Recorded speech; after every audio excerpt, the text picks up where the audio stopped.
Okay, everybody, I think that we will get started. I know that there are a couple of people that will be joining late. For those of you, we will record it and we will send something out afterwards. But welcome to another Ignite Equity Capital Raising Raise Day webinar with management.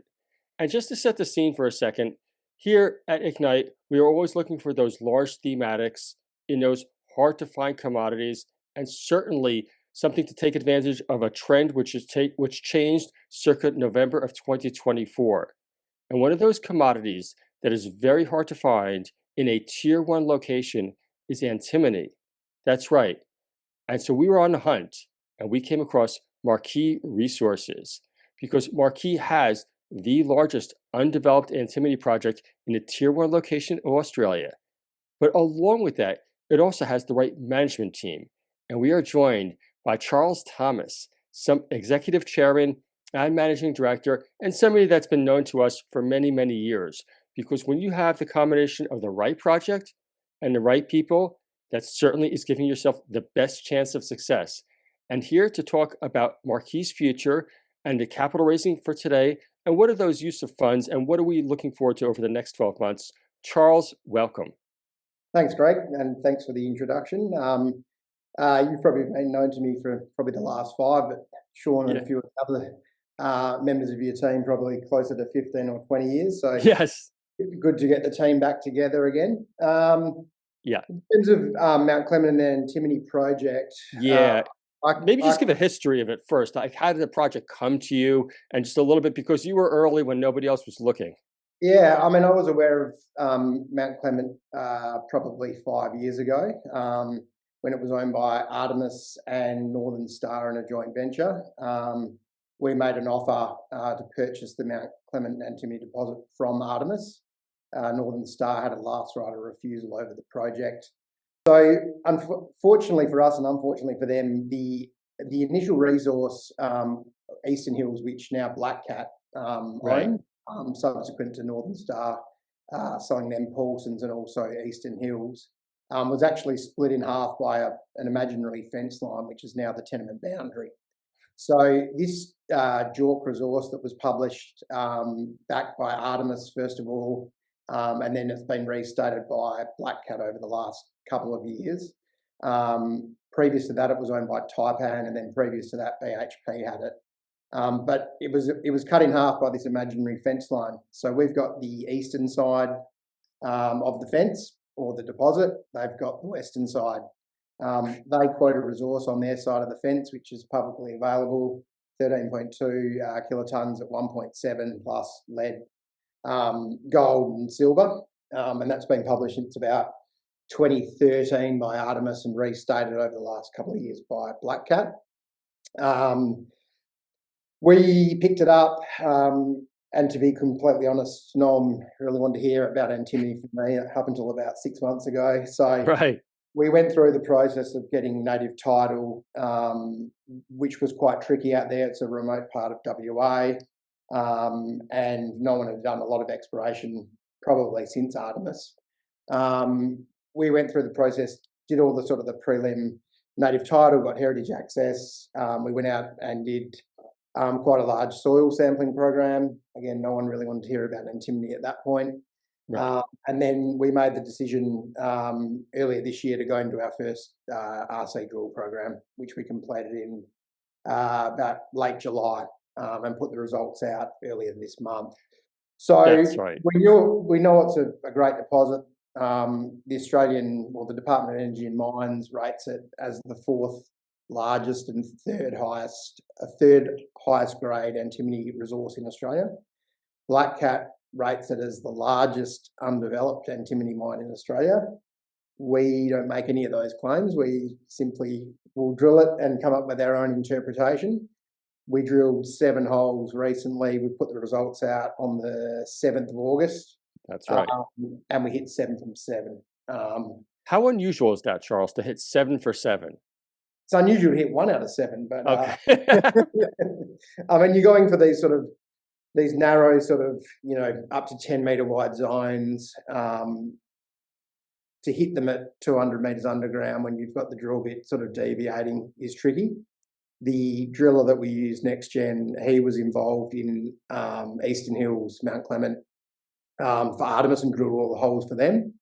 So he knew the project well, and then he actually backed it up with a drill for equity program, 150 grand he put into the company, which basically went back to fund the drill, well, some of the drilling costs of that last program. Right. You can see from the announcement we put out on the 7th that the first hole, they were deviating quite a lot. The driller was extremely good to us, slowed down and drilled straight holes, or as straight as he could. And we hit every hole, some of the 8 metres at 1.05, 9 at 0.9. They're all good holes. And so this next program that we'll use the funds for of this capital raising, initially we were planning a 3,500 metre drill program for phase 2, which is about $1 million of drilling and other costs associated with that. Depending on where we get to at the end of the raise, we might upscale that or break it into two parts, phase 2 and phase 3. Right. To leave people out at that location for sort of 6 or 7 weeks at a time. So the drillers need a break, so we'll probably do 3,500, then come back for a phase 3, post the results of that phase 2 program. We've got 16 holes planned for phase 2. I think the average hole depth is 240 metres. And we'll step both up north and south and then further east of the existing drill holes that we've just done. Right. And Charles, importantly, the money that's being raised, it really is truly going into the ground, isn't it? Correct. I mean, we haven't got the final results back from the lab in terms of the gold and the silver. We're expecting them by the end of the month. We'll feed that into our maiden resource, which we'll publish again, hopefully by the end of this month, within the next 2 weeks. And then depending on the final results of the assays that come back, we may change the holes slightly, but it looks like it'll be 16 holes in this phase 2 for 3,500 metres. And depending on where the raise gets to, we'll probably push on straight away with a phase 3 for something similar. Right. So there are a lot of catalysts here, which you have an MRE coming out in the next 2 weeks, and then we have drilling essentially coming out for the next number of months.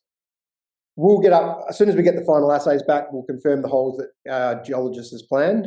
I don't think they'll change much. Right.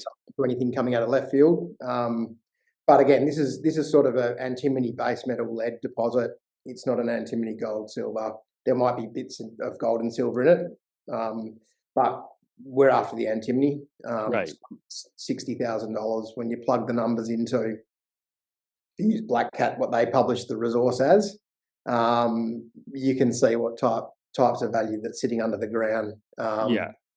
When I first got this project, antimony was 1/15 of the price it is today. So you can see why there's been quite a lot of excitement. There's not many known deposits in Australia. And I know there were some questions from yourself and some of the other team at Ignite around the grade. Yes. So the resource is quoted at 1.7%, which is high grade, medium to high. Right. The cutoff grade traditionally used when you're coming up with these resources, given the price, was probably closer to 0.4 or 0.5. You can drop that significantly now, and just because of the value of the actual metal. So 1.7 in the existing resource. The holes over 0.75 that we drilled, and there was multiples of them, including 8 metres at 1 and another 8 at 1, 4 at 1.5, 4 at 1.41. They're fantastic results. And in WA, there's not many replicating anything near that. Yeah, and I think, again, us here at Ignite, when we say to ourselves, you want to be in the right commodity, in the right jurisdiction, and those are really the two big tailwinds, and that is certainly what is on offer here, isn't it, right now? Well, it's in WA, Yes. where I'm based, where all our team's based. We've got some other projects over the world in Canada and the US, and complexities around time zone, getting contractors. WA is easy by comparison. We can walk down the road. There's drillers, there's lawyers, there's geologists, there's native title proponents. So it's a great spot. It's close to Black Cat's Paulson's operating gold mine.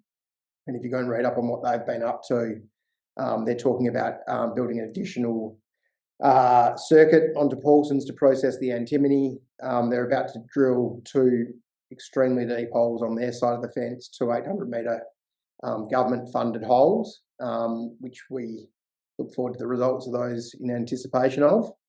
And there's a ready-made sort of infrastructure up there because of Paulson's and a few other mines that operate around the place. Right. Hey, Josh, just going on that, on those 2 deep holes that Black Cat is going to drill, would there potentially be any learnings that could come out that could be directly attributable to you? So I just missed the start of that, Greg. I said, when you see those 2 holes that are being drilled, are there any potential learnings that could come out of that could be directly related to Marquee? I think so. I think one of them looks very close to the fence. Right. I mean, it's the same deposit. It's been broken up by an artificial tenement boundary. It's the same system. It's the same deposit. It hasn't been drilled out to the east, which the way we're working, and southeast in particular. It outcrops in places, it subcrops in places. We've hit both outcropping structures and subcropping structures, but for all intensive purposes, it's the same deposit. It's a legal boundary, but not a geological boundary, I should say. Yeah, and it didn't exist before. It was owned by the same person. So there is a mining license on the western side, which is Black Cat's. They converted to that. Ours is an exploration license, but for all intensive purposes, before there was never a boundary, and that's why some of the previous holes were drilled on our side of the fence.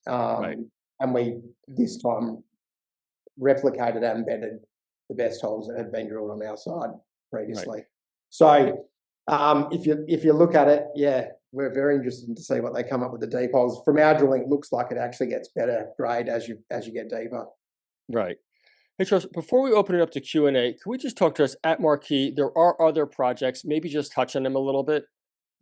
I mean, we've had a few different things over the years. We spent quite a few years in a joint venture with Mineral Resources at our Spargoville lithium project. MinRes farmed in for 25% of the lithium rights only on that, and spent in excess of 5 million, 40,000 metres of drilling over the last 2 or 3 years on that project. That joint venture is still ongoing. Res has dialed back the exploration, well, take out the word exploration, dial back the spend completely with what they're doing. Obviously, given the lithium price environment, we've agreed with that. We've got other projects like Mount Clement, Redlings, which we moved to after Spargo. We drilled that out last year, came up with our maiden resource, and we'll be looking for partners to sort of team up with us on that going forward. At the moment, the sole focus, and I'm happy to say everyone else finally agrees, is at Mount Clement. We've got a brownfields existing resource sitting there. We're ready to drill it. We'll now have the funds to do so. The lithium price will move around. I noticed it's gone up 30% the last couple of weeks. We're in the hands of MinRes with the joint venture. They obviously need to keep the tenements in good standing and do some level of work. If the price comes back, there's nothing sure they'll go back there. They like the project. They're in for 5 million so far for 25%. And you can see around, I mean, it's just south of Mount Marion. They're producing lithium mine. They've picked up all the dynamic metals ground around there. So they will come back to that in due course. As I mentioned, we've got Redlings. We've got a couple of lithium brine plays. We've got one in Clayton Valley, and we've got the Kibby Basin. Again, overseas a little bit harder. So given the size of the company, the cash constraints, we've sort of focused on one project at a time. It was Redlings. We drilled it out. Well, we drilled some of it out, got a resource, proved that theory, and now we're doing the same at Mount Clement, where we've drilled it. Well, we are drilling it. We've got good results. We'll get a resource and then see what happens. I mean, there's probably a natural owner of that one deposit at some point, whether it's us, the neighbour, or someone else. So. Got it. Okay, now we will open it up to Q&A at this point here. And the first question I'm getting is, what are you expecting to see over the drilling that you'll take place over the next 6 months? Like, what would be I think that what this person's asking is, what would be your idea of success? 16 from 16. I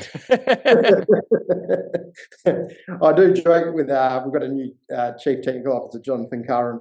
and he's the only GI I ever know who's got 100% success rate drilling holes. So he hasn't missed a hole yet. So 16 from 16 is what I'd say would look like success.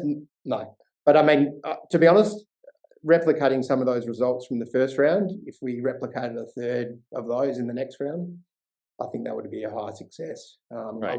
I wouldn't expect in any exploration that you hit every hole. We did. We got lucky, I guess, or smart, or we had a great geo. Right. But yeah, I mean, I would have been happy with half of those numbers. We obviously got a lot more than that. If we do that again, then that would be a success. Got it. Next question I'm getting is around, you mentioned, Charles, earlier, you spoke about native title, permitting, any other issues that we should know about? Not on this eastern side where we're drilling. We've got native title all sorted. We've got actually a very large tenement package up where this sits.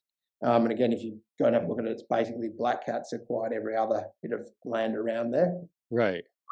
All the ground we want to work on hasn't got an issue. We've got a good relationship with the pastoralists. Got a good relationship with the drillers, and the native titles cleared. So where we want to do this program, the next program, we don't have any problems. Got it. Okay.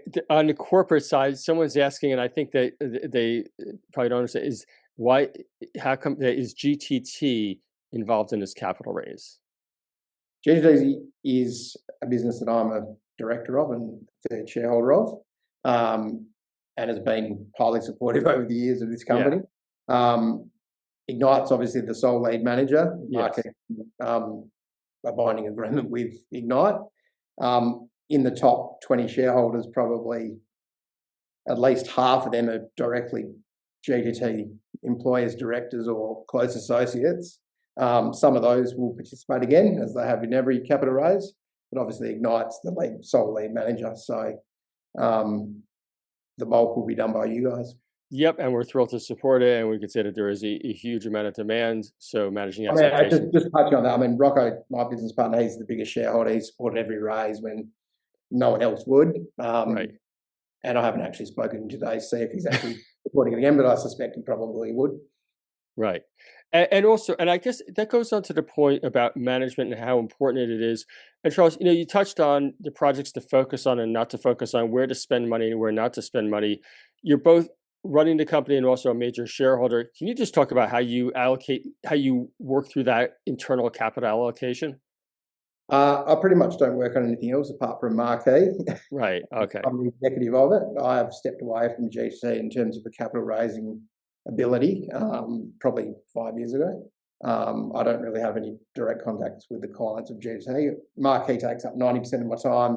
I'm chairman of Green Critical and High Tech and Viking in a non-executive role.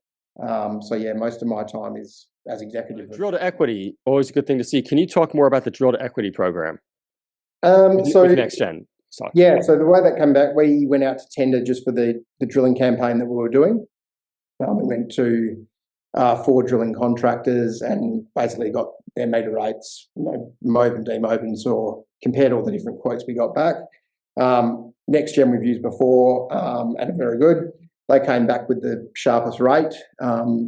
We weren't affiliated or attached to that previously, but we had used them. We've used others, Top Drill, etc. They came back with the sharpest proposal. Then we said to them, would you like to drill for some equity? He said, yep, love to. I drew all the holes for Artemis going back to 2014. I know the project like the back of my hand. He came in through basically his sister company, Rapid Camps, which is for one the same purpose, and then basically came in at the same terms as the capital raising. He supported with 150 grand, still a shareholder today, hasn't sold any, did a great job on the rig, and was part of the success and actually caring about the holes that went in because he was a shareholder. I think the last hole was probably the slowest hole ever drilled, and if it had been a different company, I think they probably would have just drilled it quickly. And we would have missed the target. So hats off to him for both supporting it and caring because he was a shareholder. Yep, that's called alignment of interest, friends. Always good to see. Okay, everyone, we do need to wrap it up. If anyone does have any follow-on questions, just send them in to us, WhatsApp them to us, whatever it may be. Charles, thank you so much. We're really looking forward to the future. Thanks, Greg. Thanks, Team Ignite. Bye-bye.